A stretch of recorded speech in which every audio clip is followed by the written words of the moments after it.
Is Avatar, Fire and Ash the most emotional chapter of Pandora yet, or a story stuck in the same loop? Today we break down the real movie, not the visuals, not the box office, the story that everyone's talking about. Backhand index pointing right, grab your popcorn, let's dive in.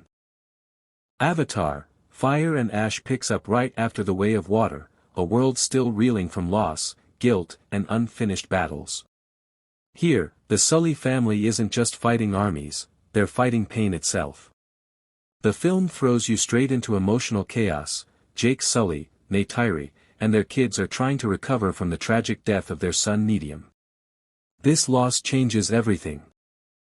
Jake Sully, once a fearless leader, now carries the weight of grief and distance from his son Loak. He's torn between war and healing. Roger Ebert. Neytiri isn't her old self. Grief has made her fragile, angry, and distrustful, especially toward Spider, the adopted son she struggles to connect with. This fractured family dynamic isn't a subplot, it's the emotional backbone of the movie. Every battle, every decision stems from this rift. Pandora's world expands beyond sea and forest, into fire and ash.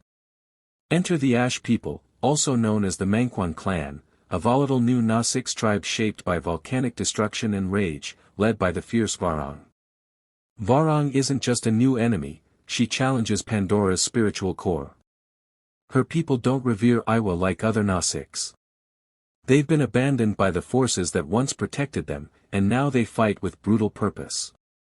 This adds a new layer to the story. Not all Nausicaa are united, and some are driven by trauma, not harmony. Of course, the humans are back, and their greed hasn't cooled. But this time the story isn't a simple humans versus Nausicaa narrative. Instead, fire humans form uneasy alliances. Fire old enemies resurface. Fire tribal tensions fracture Pandora from within. The result? A three-way story, Sully's trying to survive and heal, Ash people fighting for dominance, humans exploiting every weakness in between. Spider, once just an outsider kid, becomes central to the conflict. But his character is unevenly written, leaving some moments powerful and others underdeveloped. Kiri, meanwhile, embraces her mysterious spiritual power and becomes one of the most intriguing emotional threads in the film, connecting the personal with the mystical. Together, the Sully children's arcs reflect the movie's deeper theme. Grief doesn't end with victory, it transforms the fight.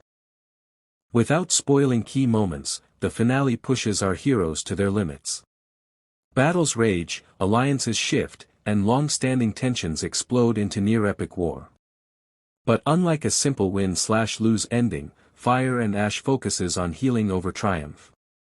Jake and Neytiri begin to mend what was broken, Loak finds purpose beyond loss, and Kiri steps into a hopeful future.